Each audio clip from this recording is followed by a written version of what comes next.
If we follow our dreams, where will they take us?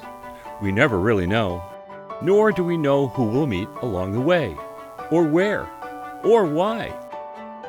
Alan Baker traveled from Maine to Pennsylvania for a successful publishing career. With new dreams of politics and newspapers, Baker returned to Maine. He joined the Ellsworth American in 1986 under owner Russell Wiggin. In 1989, Wiggins made Baker newspaper publisher, then sold the paper to Baker. Baker says he and Wiggins built a great team, including another journalist with a great reputation who was soon hired away. Years later, though, Baker and that journalist met at the Maine Seacoast mission. Baker offered to start the Mount Desert Islander if the other man would be the editor. Earl Brechlin said yes.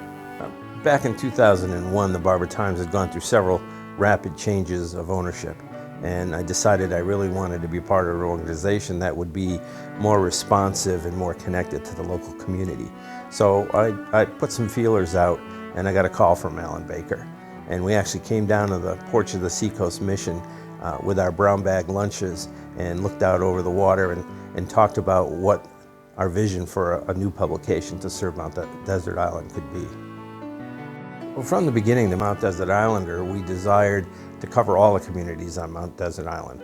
And having worked and reported in all those communities for many years, I saw the value in the issues that were challenging all the different communities, and for a publication that could really help the island see itself as an entity as well as a collection of individual towns.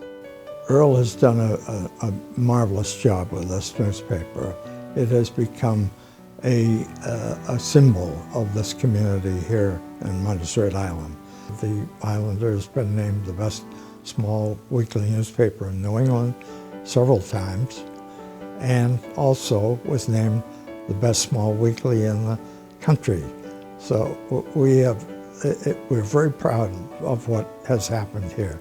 Earl has had a remarkable staff, and his leadership has resulted in this wonderful newspaper being here for now some 16 years, and it's going to be here for a long time to come. I think the big thing with the Islander is providing a forum for people to share their ideas and to share their opinions, and so that all the voices on the island can be heard. Certainly as an editorial platform, the paper itself as a sovereign entity often shares its opinion on some possible directions and ways to go. But foremost, I think it has to be about what the people of this community are interested in. Well, I think all communities may have views of what other towns are like, but through the Islander, through a publication such as the Islander, we can make people see that they really are all the same. The fundamental issues that they face, whether it's shelter, whether it's heat, whether it's food, are the same in every community. And I think that we certainly can see that by working together, we can be much more successful at meeting the needs of everyone. I think part of it is we have such a great staff that's so well integrated into the community, and they're perceptive writers, and they see the issues and they see what's important to folks. But we look at issues and say, how can we cover this? How can we make people comprehend what the issues are, and how can we make people identify with the situations that their friends and neighbors are facing? Well, both of these organizations, the Seacoast Mission and the Islander, there are great similarities because they're both involved in creating the fabric of the community. It's about what people need, it's about what people want, it's about people's lives. And we try to do that each and every week. And I know the mission has a great affinity for the people of Down East Maine. And certainly the Islander has a great affinity for the people of Mount Desert Island. I like to say our readers are our stockholders, and they buy a share of stock in us every Thursday. Alan knows on a fundamental basis that content sells newspapers, and that's a rarity in this day and age. He's also held great esteem and respect for Russell Wiggins and for what he did for the Ellsworth American and the approach that he took to news, and in fact being a real gentleman, and he's always conducted himself in that way. He's more proud of how many people he employs and the quality of his newspapers, and that takes precedent over everything, including the bottom line. Now make no mistake, the bottom line's important. And you haven't lived until you've seen an Alan Baker spreadsheet written by hand on a yellow legal pad.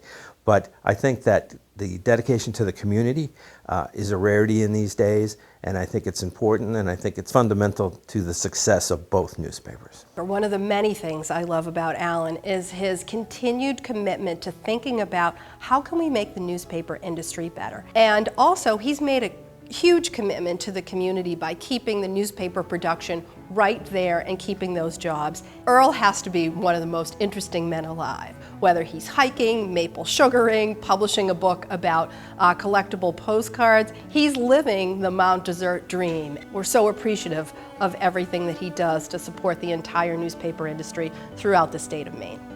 I think the award you're giving to Alan and Earl is just fantastic. As we all know, MDI is a place of great community, and those two and their newspaper are clearly a very important part of it. Local papers really exemplify community. Alan, you had the vision to get the Islanders started, to make it and the Ellsworth American continue to be such important pieces of the community, both on MDI and in all of Hancock County.